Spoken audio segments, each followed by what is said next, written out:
pelas misericórdias de Cristo, a podermos entregar a Tua palavra. Dá-me a ousadia para falar como convém falar. Capacita-nos a falar e como falar, bem como o que falar. Que as palavras não sejam nossas, mas sim Tuas. E que, acima de tudo, toda a honra, toda a glória e todo louvor sejam dados hoje e eternamente, unicamente ao Senhor. No nome de Jesus Cristo. Amém e amém. Dando continuidade ao que estamos pregando, falando sobre uma escatologia prática, sobre uma teologia prática escatológica, do que as palavras bíblicas têm para edificar, para corrigir, para disciplinar, para encorajar a cada um de nós. Nós vamos hoje nos dedicar a mais um texto no famoso sermão escatológico de Jesus Cristo. Já falamos sobre a parábola das 10 virgens e agora falaremos sobre a parábola dos talentos. Eu convido você a abrir a sua Bíblia em Mateus, capítulo de número 25. E leamos o texto que se encontra do versículo 14 ao versículo de número 30. Esse foi um texto grande dentro deste sermão de Jesus Cristo. Pois será como um homem que, ausentando-se do país, chamou os seus servos e lhes confiou os seus bens. A um deu 5 talentos, a outro 2 e a outro 1. Cada um segundo a sua própria capacidade. E então partiu. O que recebera 5 talentos saiu imediatamente a negociar com eles e ganhou outros 5. Do mesmo modo, o que recebera 2, ganhou outros 2.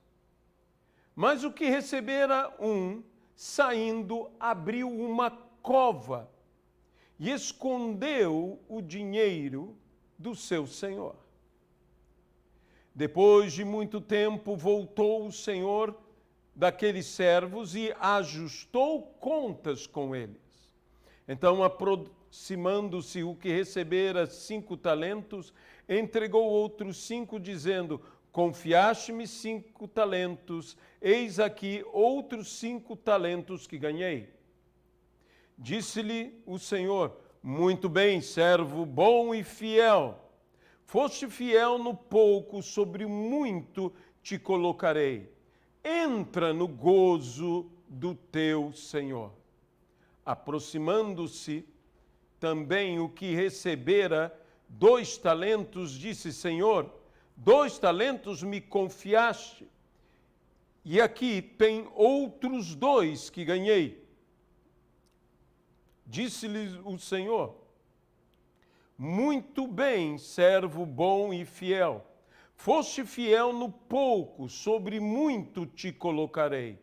Entra no gozo do teu Senhor.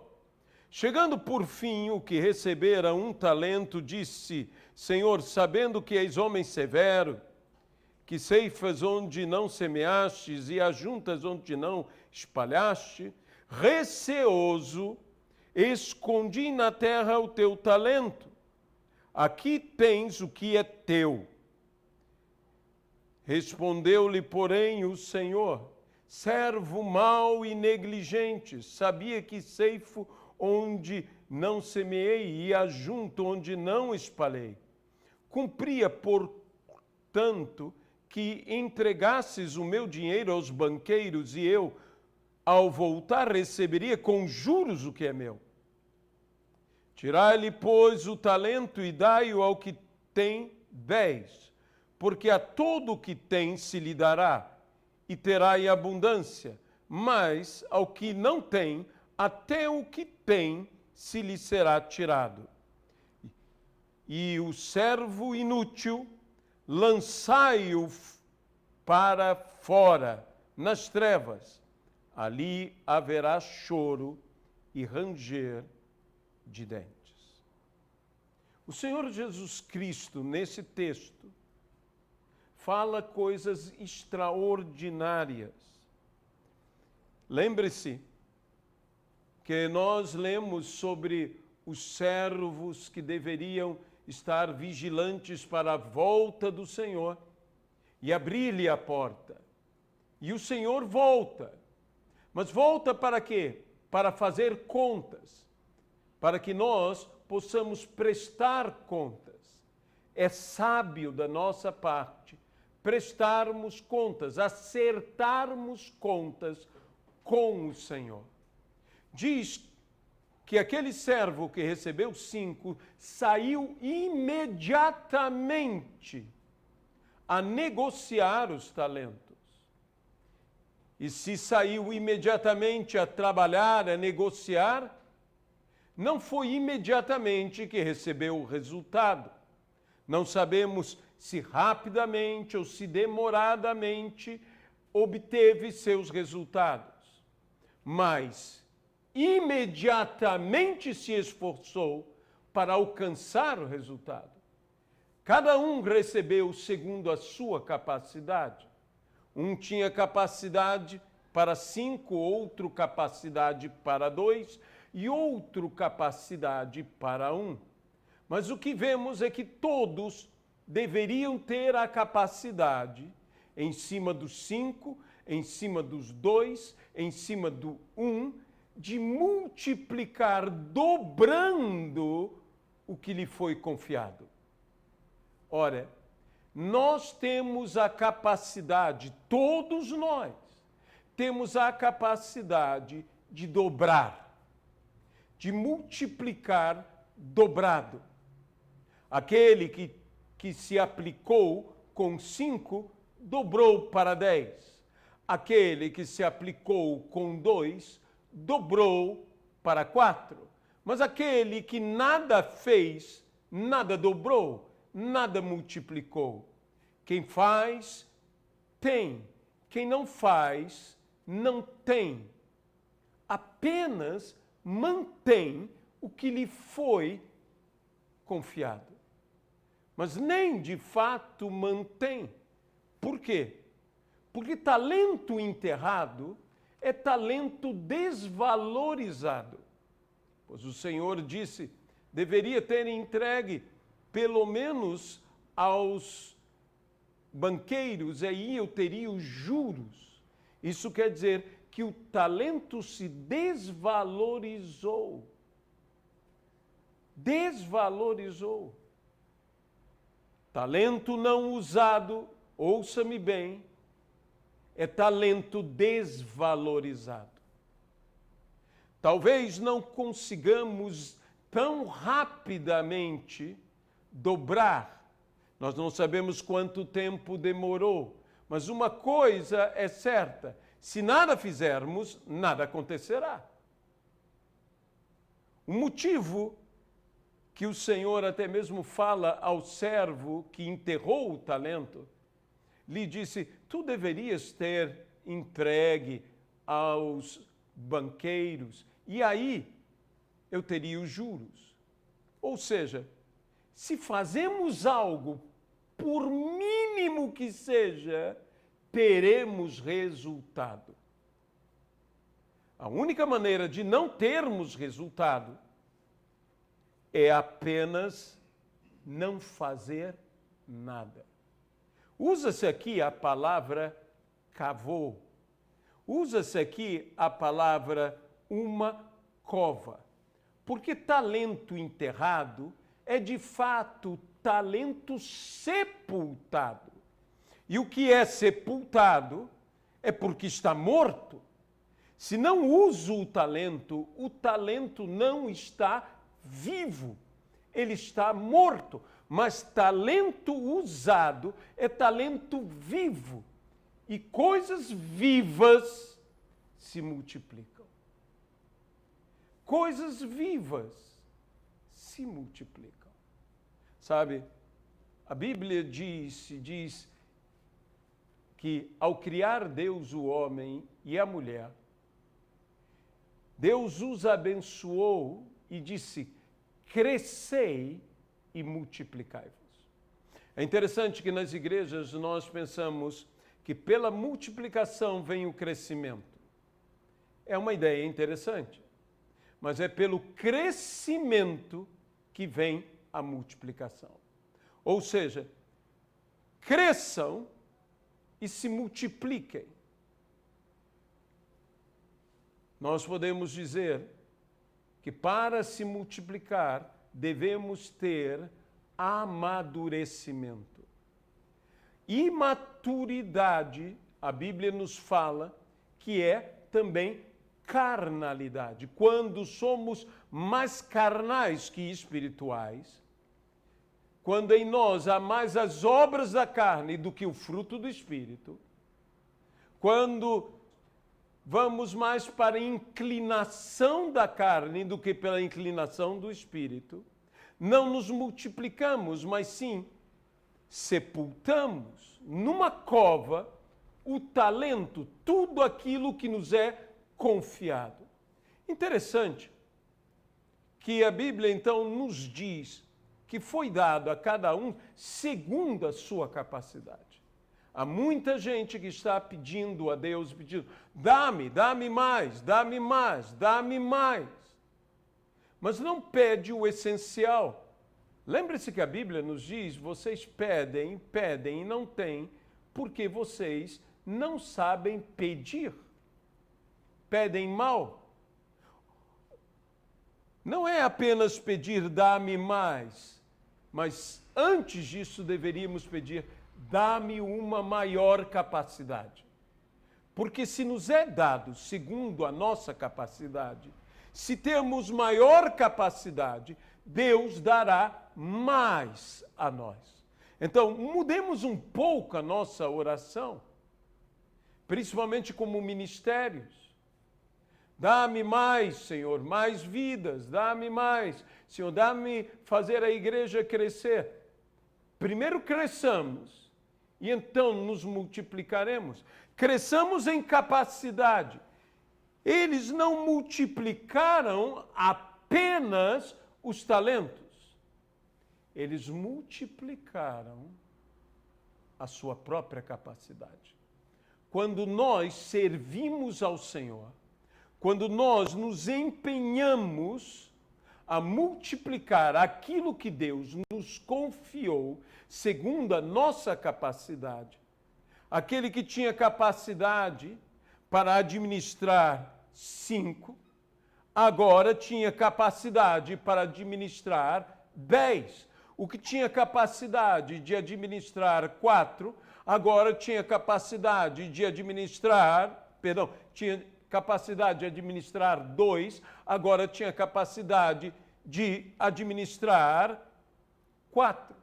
Mas aquele que tinha capacidade de administrar 1, perdeu toda a capacidade de administrar qualquer um e ficou sem nada. Sem nada. Foi lançado fora porque não apenas não usou o talento, mas perdeu a capacidade de usar o talento. Ele poderia... Veja, há uma coisa interessante no texto, porque quem não confiou, a única pessoa que não confiou foi o próprio servo que enterrou o talento. O Senhor confiou na capacidade dele. ele não confiou em sua própria capacidade.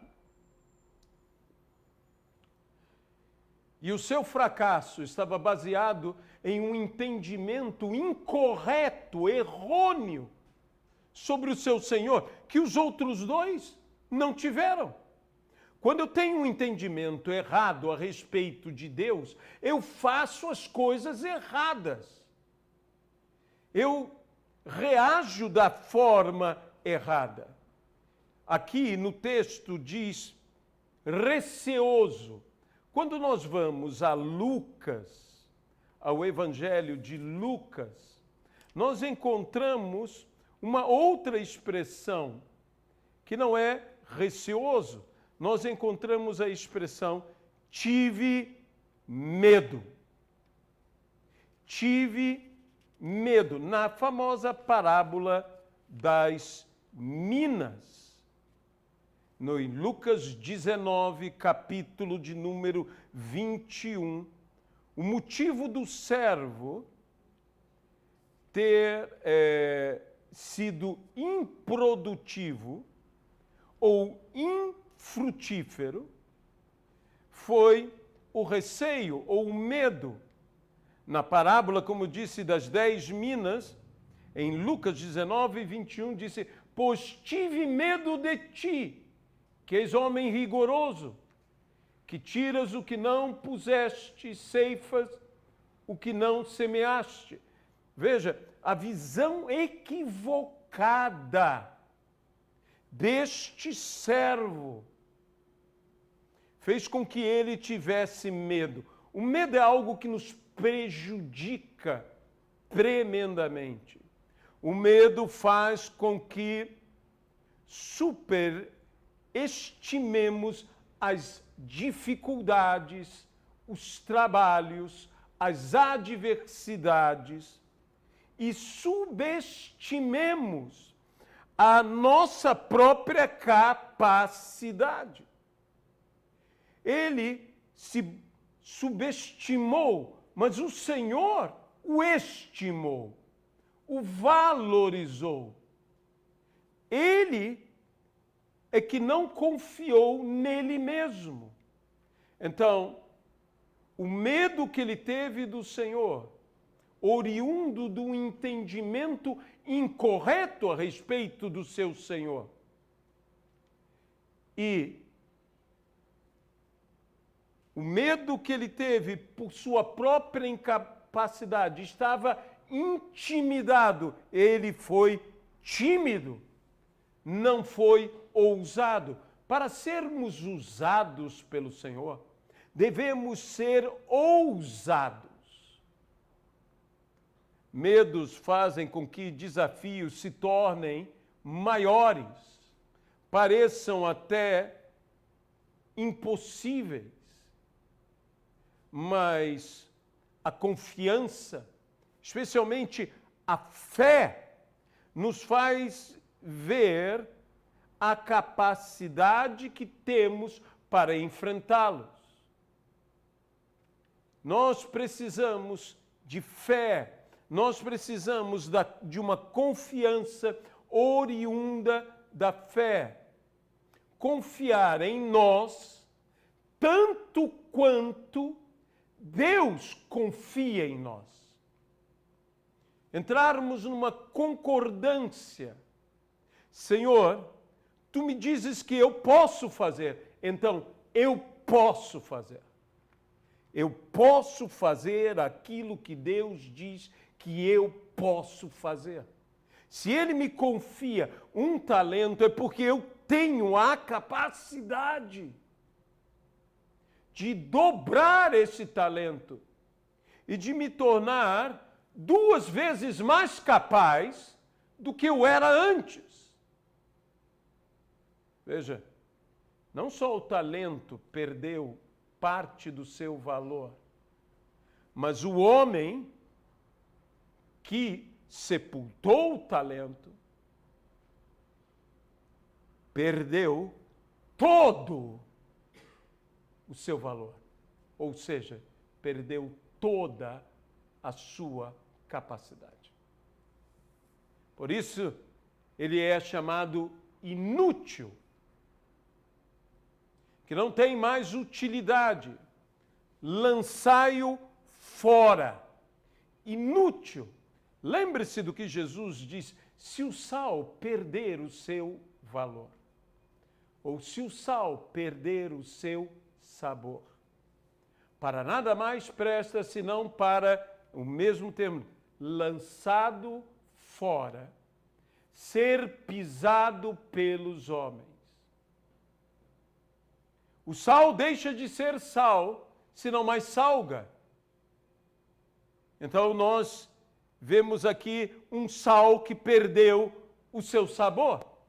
Por quê? Porque não usou o que deveria ter usado.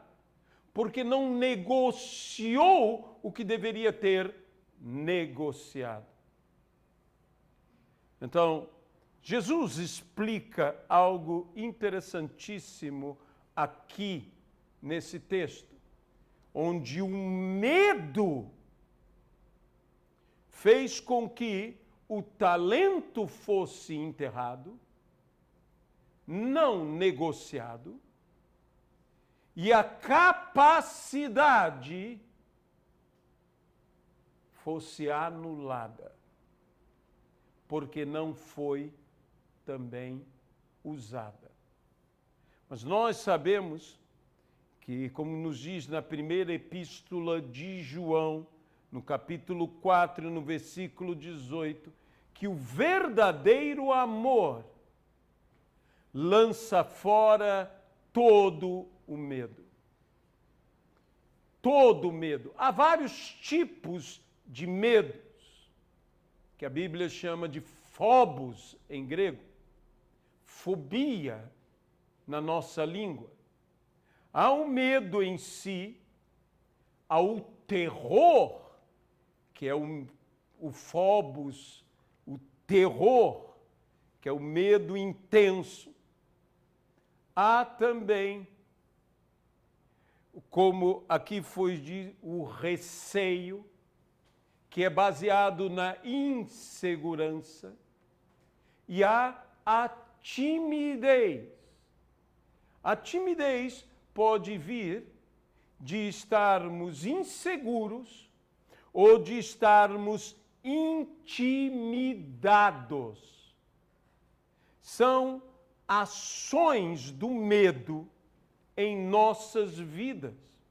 E que o verdadeiro amor lança fora todo o medo. Em Mateus 6, 24, a Bíblia nos diz que Jesus, explicando aos seus discípulos, disse que quem ama ao seu Senhor serve ao seu Senhor. Ninguém pode servir a dois senhores, porque há de aborrecer-se de um e amar ao outro. Aquele que ama serve aquele a quem ama. Então, nós precisamos amar ao Senhor. Se amamos ao Senhor, servimos ao Senhor, como servos bons, como servos fiéis. Então, mais uma vez eu digo, nesse sermão escatológico, Jesus estava falando sobre os servos, os doulos, os escravos que serviam ao Kyrios ou Kurios, ao seu Senhor, ao Dominus, ao dominador, ao Senhor, ao amo, ao mestre.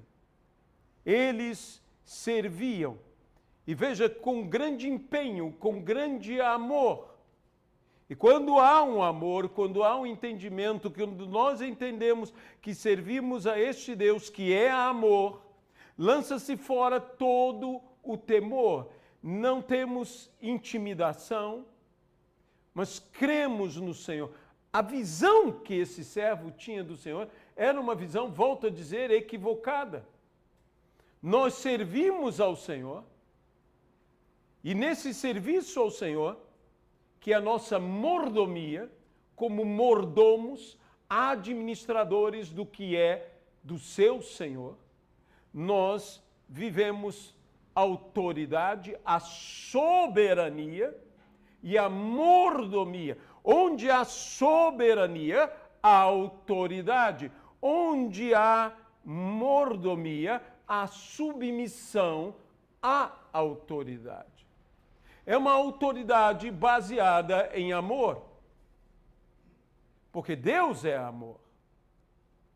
E uma autoridade reconhecida, uma autoridade aceita, uma autoridade recebida. Uma autoridade imposta, mas não aceita ou reconhecida, de fato não é autoridade. É autoritarismo. O império das trevas funciona no autoritarismo. Então ele funciona na base do terrorismo, do terror. É o medo que governa. Muitas pessoas estão vivendo com um medo governando. Nós devemos viver com o amor nos governando, com a autoridade nos governando. Volto a dizer que o Senhor distribuiu segundo a capacidade de cada um. E o medo, o terror que esse tinha do Senhor, fez com que ele tivesse receio, e receio insegurança, e com a insegurança fosse infrutífero, improdutivo. E os que multiplicaram seus talentos, não só multiplicaram seus talentos, mas multiplicaram a sua própria capacidade. O que fazemos para Deus, o que trabalhamos para o Senhor, isto nos abençoa. Mais do que estarmos devolvendo ao Senhor, nós estamos voltando ao Senhor como servos aperfeiçoados, como servos melhorados. A quem muito é dado, diz a palavra, muito lhe será pedido ou exigido. Há uma expectativa de Deus para nós, a respeito de nós. E Deus não será frustrado nessa expectativa se nós fizermos o que temos que fazer, como disse o apóstolo Paulo, eu sei em quem tenho crido, eu sei em quem tenho depositado a minha fé. Aquele que enterrou o talento sepultou o seu talento. Aos que trouxeram multiplicado, Deus disse, servo bom e fiel. Entrai no gozo do seu Senhor. Servo bom e fiel. Mas a este outro, que enterrou o talento, eu esperava que o Senhor dissesse, servo mau e infiel. Porém, ele disse, servo mau e negligente. Versículo 26. Servo mau e negligente. Servo mau e negligente. Sabe, para ser infiel, eu não preciso propriamente trair. Eu preciso apenas negligenciar. Às vezes algumas pessoas não entendem como Deus encara até mesmo as coisas entre um casal, entre cônjuges.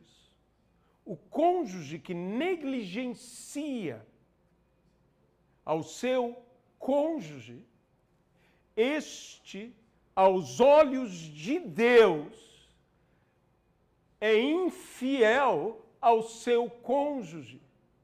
E mesmo não tendo literalmente traído, traiu o voto, traiu o compromisso.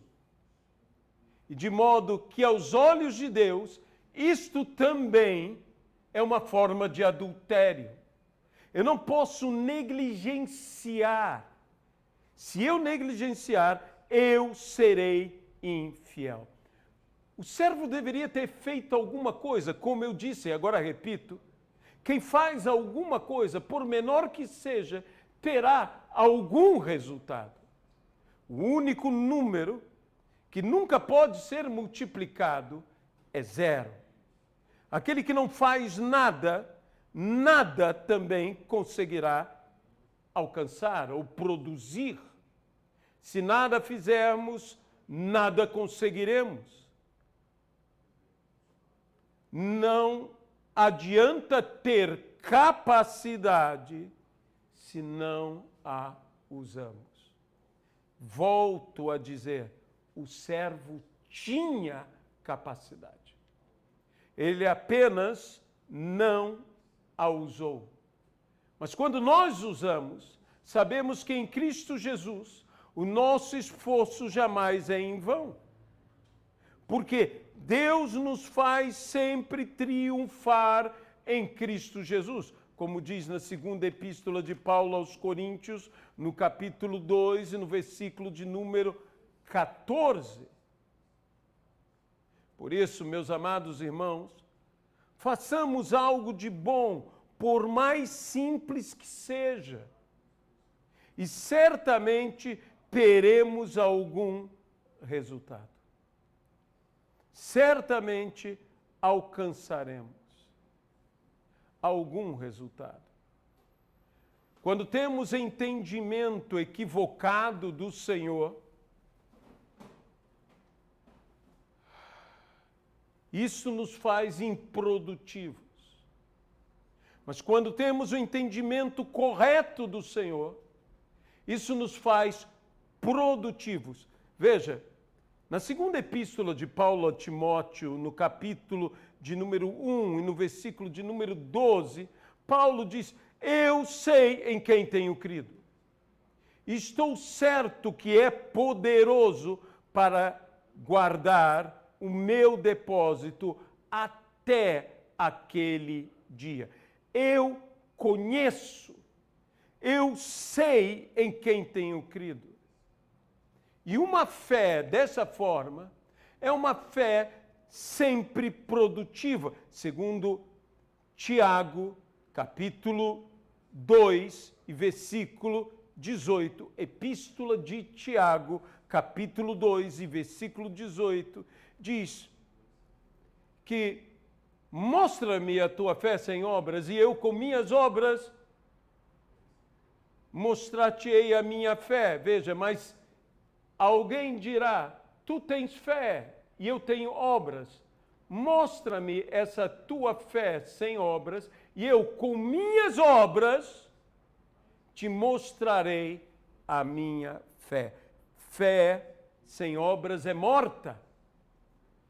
E onde há morte, há sepultura, há cova. E nós precisamos realmente de não permitir que o nosso talento morra e que nos tornemos incapazes. Temos que ser produtivos. Deus confiou nele. Ele é que não confiou em si mesmo. Creiamos naquilo e naquele que Deus crê, que Deus confia. Se Deus confia a nós, é porque Ele confiou em nós. E então, confiemos nas escolhas do Senhor, na escolha de Deus. E aí, multiplicaremos. Interessante que, segundo esse texto, fidelidade implica em multiplicação. Se somos bons, temos que multiplicar. Se somos fiéis, temos que multiplicar. Sendo bons e fiéis, multiplicaremos. Se não somos bons nem fiéis, apenas sepultaremos o que Deus nos confiou, mataremos o talento que Ele nos entregou e perderemos a nossa capacidade. Nós precisamos ser fiéis e nisto multiplicar. E para multiplicar necessitamos negociar. Saiu imediatamente a negociar. O que é negociar? Negociar é negar o ócio. E o que é ócio? É não trabalhar. Negociar significa aplicar-se a trabalhar, a não se entregar à falta de trabalho. O próprio Jesus disse em Lucas 2:49, não sabeis que me convém tratar ou cuidar dos negócios do meu Pai?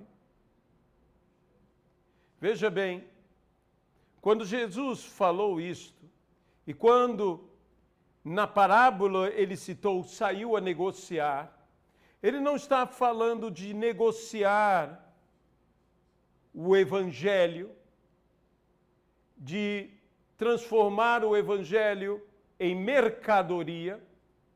Ele não está falando disto. Ele não está falando como Paulo mesmo advertiu na segunda epístola de Paulo aos Coríntios, no capítulo 2 e no versículo de número 17, onde diz que não podemos mercadejar o Evangelho, porque nós não estamos, como tantos outros, mercadejando a palavra de Deus. Antes, em Cristo é que falamos na presença de Deus com sinceridade da parte do próprio Deus. O que é mercadejar? É tornar mercadoria e se tornar como os vendilhões. Jesus expulsou os vendilhões do templo. O que é um vendilhão? É um negociante desonesto. É um negociante que procura mais o lucro que qualquer outra coisa. E isso aponta para aquilo que os apóstolos tiveram que enfrentar, os falsos apóstolos que buscavam sempre o quê? Proveito financeiro. Os vendilhões eram os negociantes desonestos. Eram aqueles que colocavam água no leite para vendê-lo, ou água no vinho para vendê-lo, ou que colocavam as frutas boas em cima e as podres embaixo. Estes eram os vendilhões, ou aqueles também que negociam, que pechincham com o Evangelho, que entregam o Evangelho desvalorizado, que não valorizam a palavra. Sabe, Sofonias, o profeta, no livro de Sofonias, no capítulo 1 e no versículo 11, fala: o povo que mercadeja está arruinado. Nós precisamos tomar todo o cuidado com isto. Negociar não é mercadejar. E muito menos ser um negociante não é ser um vendilhão. Cuidado com isto. Cuidado de ser desonesto. É por isso que fidelidade gera não lucro, gera multiplicação.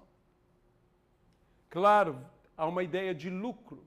De um lucro de 100%, porque dobrou. Mas não é uma atividade visando lucro, mas é uma atividade visando honra, fidelidade ao Senhor a quem amo, e por isto o sirvo. E se não amo, não sirvo. O que aquele servo enterrou, ele não serviu, ele não amou, digo eu, o suficiente ao seu Senhor para, sendo fiel, multiplicar. O texto termina dizendo: ao que tem, se lhe dará, mas ao que não tem, até o que tem lhe será tirado.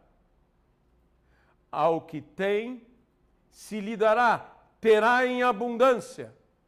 Mas ao que não tem, até o que tem lhe será tirado. Jerônimo, escrevendo a Vulgata, traduziu esse texto para o latim de uma maneira bem interessante. Ele disse: ao que tem, se lhe dará, mas ao que não tem, até o que pensa que tem, lhe será tirado ou lhe será tomado. Então, assim, é algo interessante, porque quando você lê esse texto, nota que o Senhor não tirou nada do servo que fosse do servo. Ele não tirou sua casa, ou seus bens, ou sua família. Ele simplesmente tomou o que era dele, o talento, e deu àquele que tinha 10. Ao que tem, se lhe dará. E ao que não tem, até o que pensa que tem. Isso é interessante. Por quê? Porque eu não tenho direito de tomar uma decisão sobre o que não é meu. Se o Senhor me confiou o que é dele, é para que eu, com honestidade, com integridade, multiplique. Ele não é meu, isso não me pertence. Interessante, não me pertence para que eu não faça nada com ele. Esse servo não tinha o direito, e nós não temos o direito de enterrar aquilo que era do Senhor. Devemos agir e com sinceridade, disse Paulo. O que é sinceridade? Porque era outra prática do negociante desonesto. Era a prática de usar cera em vasos para iludir, parecer que o vaso não tinha rachaduras ou furos. Mas quando o vaso era erguido contra o sol, se tivesse alguma rachadura, se veria. Então o vaso era provado diante do sol, provado pela luz. E se ele fosse aprovado, se diria: este é um vaso sincero, sem cera. A palavra grega eilicrimis, que significa sem mistura. Nós não devemos ter mistura, nós devemos ser íntegros. A palavra integrita, totalmente inteiros. Como eu disse, o Senhor não tirou nada do servo que não fosse do próprio Senhor. Não podemos pensar que é nosso, isso não nos pertence. Temos que devolver a Deus o que Deus nos confiou. E devolver multiplicado. E para multiplicar, basta agir, trabalhar. É o que nós precisamos fazer. E agir com honestidade, com integridade. Não podemos fazer a obra do Senhor de qualquer jeito. Outra prática dos vendilhões era a balança enganosa. A balança que dava um peso mentiroso, enganoso, que ganhava sempre para o lado daquele que vendia. Então, nós não podemos ter uma balança enganosa, uma atitude enganosa, porque isso diz que é maldição perante os olhos do Senhor. Nós não podemos ter esse comportamento. Mas em falando-se de dar a Deus, Jesus, em uma outra ocasião, quando lhe questionaram sobre o tributo, Jesus pediu uma moeda, a saber, o denário. E mostrando a moeda, que era a moeda do tributo, perguntou de quem é essa efígie e inscrição? De quem é esta imagem e inscrição? E disseram, de César. E Jesus então disse, dai a César o que é de César, e dai a Deus o que é de Deus. Mateus 22, 21. Dai a César o que é de César. Lhe perguntaram e ele respondeu, dai a César o que é de César. Mas também respondeu o que não lhe perguntaram, dai a Deus o que é de Deus. O que é de César? O que tem a imagem e inscrição de César. E o que é de Deus? O que tem a imagem e semelhança de Deus.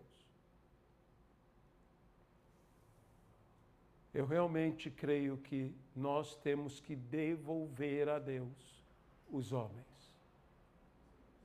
Que nós temos que devolver porque os homens foram feitos à imagem e à semelhança de Deus. Como o primeiro homem, Adão, em Gênesis 1, 26, façamos o homem à nossa imagem e semelhança. Ou como se diz em língua árabe, ao nosso reflexo e sombra. O que é o reflexo? É a imagem. O que é a sombra? É a semelhança. Nós devemos entregar os homens a Deus. Mas uma pergunta, como se faz uma imagem? Nos dias de Jesus, eram duas formas básicas de se fazer uma imagem. Através da escultura e através da pintura. Quando se esculpe, se faz uma imagem retirando algo. Quando se pinta, se faz uma imagem agregando algo. Assim, a imagem é feita em nossa vida. É feita se retirando o que tem que ser retirado e se dando o que tem que ser dado. Retirando o que não devemos ter e recebendo o que devemos ter. Assim é que se forma a imagem. e somos transformados de glória em glória à imagem do Senhor, como pelo Espírito. Então, somos transformados de glória em glória à imagem e semelhança de Jesus Cristo. Nós lemos em Gênesis 5, que Adão teve um filho, a saber, Enos, que era conforme a sua imagem. Adão tinha a imagem de Deus e Enos tinha a imagem, Sete, falei incorreto. Enos é filho de Sete. E Sete nasceu e Sete tinha a imagem de Adão. Então isso é a perpetuação da imagem de Deus. Como recebemos tamanha imagem?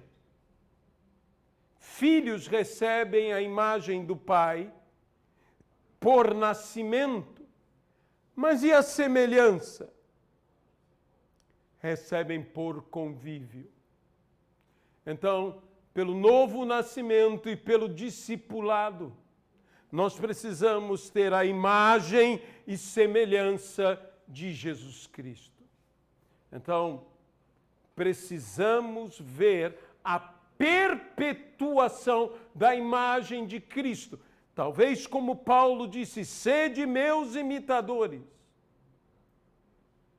como eu sou imitador de Cristo. Aí a imagem e semelhança de Cristo se perpetuando em Paulo e através de Paulo. A imagem de Cristo se multiplicando.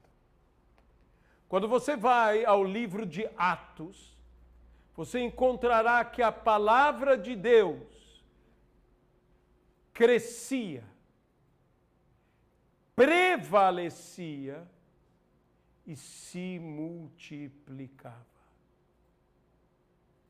Onde estamos ministrando a palavra de Deus, essa palavra estará crescendo, prevalecendo e se multiplicando.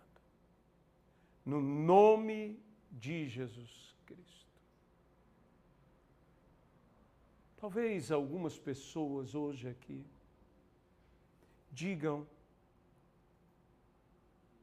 como eu posso fazer para ter a imagem do Senhor? Basta apenas aceitar a Jesus e você receberá um novo nascimento. A obra do Senhor na sua vida, como diz a palavra, a todos quanto receberam. Deu-lhes o poder de serem feitos filhos de Deus, a saber, os que creem no seu nome. Então, antes de qualquer oração, eu gostaria de estender a oportunidade para que você aceitasse a Jesus Cristo como seu Senhor e Salvador. Para que você se tornasse servo de Deus, filho do Altíssimo,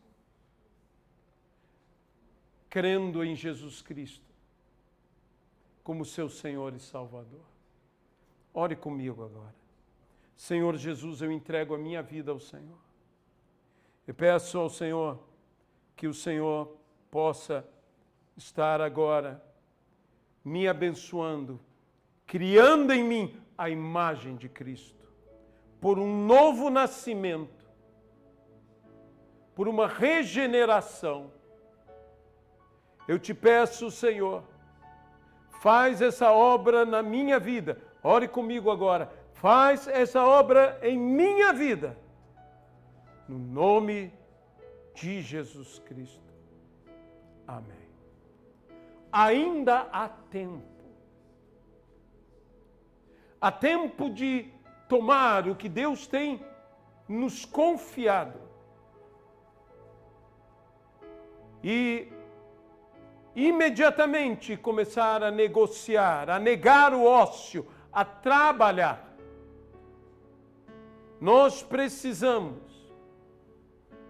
como Igreja de Cristo, entregar ao Pai o que pertence ao Pai. Vidas para serem salvas e discipuladas, para serem cuidadas, a fim que cheguem à presença do Senhor de forma irrepreensível. Nós precisamos agir. Nós precisamos lançar fora todo medo, pelo amor, trabalhar por meio da fé. Eu quero te convidar, eu quero orar por você, para que nós possamos ser produtivos e na produtividade, podermos também, engrandecendo a Deus, sermos agrandados na nossa capacidade.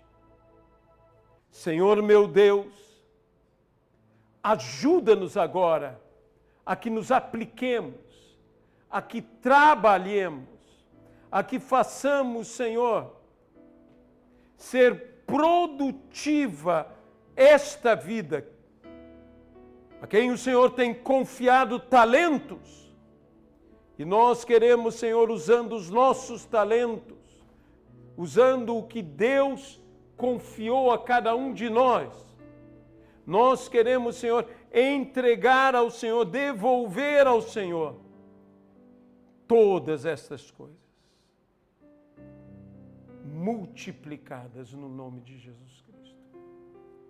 Saiba, é óbvio que aqui no texto escatológico tem um sentido de algo derradeiro, daquela prestação de contas final, de um juízo final. Mas também há a ideia de darmos conta ciclicamente ao Senhor. Ele virá a pedir contas de cada um de nós e que Ele nos encontre produtivos, que Ele nos encontre devolvendo multiplicado o que a nós foi confiado. Que Deus nos veja frutíferos. É o que nós oramos. Esteja pronto a qualquer momento a prestar contas ao Senhor. Esteja pronto. Algumas pessoas dizem, por que Ele tarda a voltar? Porque pela misericórdia de Deus, Ele está dando oportunidade a mim e a você de negociar o que Ele a nós confiou, para que dobre. Ele tarda por amor a nós. Ele tarda para termos tempo de tirar o que está enterrado, de usar o que não foi usado. Ainda há tempo. Trabalhar enquanto é dia, enquanto é tempo. Trabalhai, porque virá a noite em que não mais podereis trabalhar. Enquanto é tempo, ainda há tempo. E essa é a terceira oração que eu quero fazer. Cristo não tarda. Pronto virá. Cantamos, pregamos, mas aqui diz que tardando. Na parábola das virgens também diz, demorando-se o noivo. Era para dar oportunidade às virgens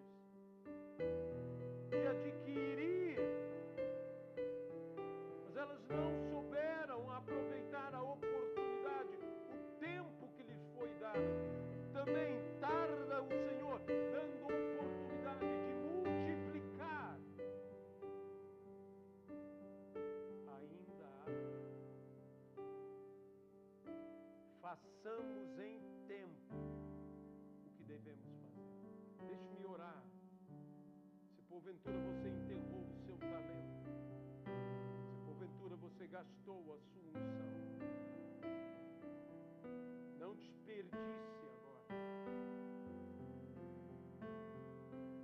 No nome de Jesus Cristo, que haja restituição. Senhor, adquirimos a unção que precisamos. Senhor, desenterramos o talento que sepultamos. E pedimos agora, em tempo de adquirir unção, em tempo de negociar o talento, em tempo de multiplicar o talento, enquanto há tempo, façamos. Nós abençoamos aos que hoje tomam uma decisão de voltar. Talvez haja aquele que se desviou, aquele que está longe, que desperdiçou, que não está usando o seu talento na obra do Senhor, que não está negociando, que se entregou ao ócio e nada mais faz. No nome de Jesus Cristo, agora, volte, desenterre e use o que Deus te confiou, e você crescerá. E você crescerá e multiplicará. Não é a multiplicação que te faz grande, é o trabalho para multiplicar, que aumenta a sua capacidade.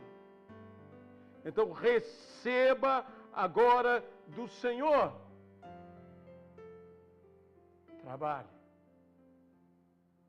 para o Senhor. No nome de Jesus Cristo. Amém e amém. Oh, Jesus, dá a tua bênção, Senhor. Dá a tua bênção. Isto não é nosso, nós não podemos usar como bem entendemos. Isto é teu. Dá a tua bênção. No nome de Jesus. Que a graça do Senhor e Salvador Jesus Cristo, que o amor de Deus Pai Todo-Poderoso e a comunhão e consolação no Espírito Santo sejam com todos e com todo o povo de Deus, hoje e para sempre. No nome de Jesus. Amém. Que Deus os abençoe. Até a nossa próxima live, que será hoje à noite, se assim o Senhor nos permitir. Amém.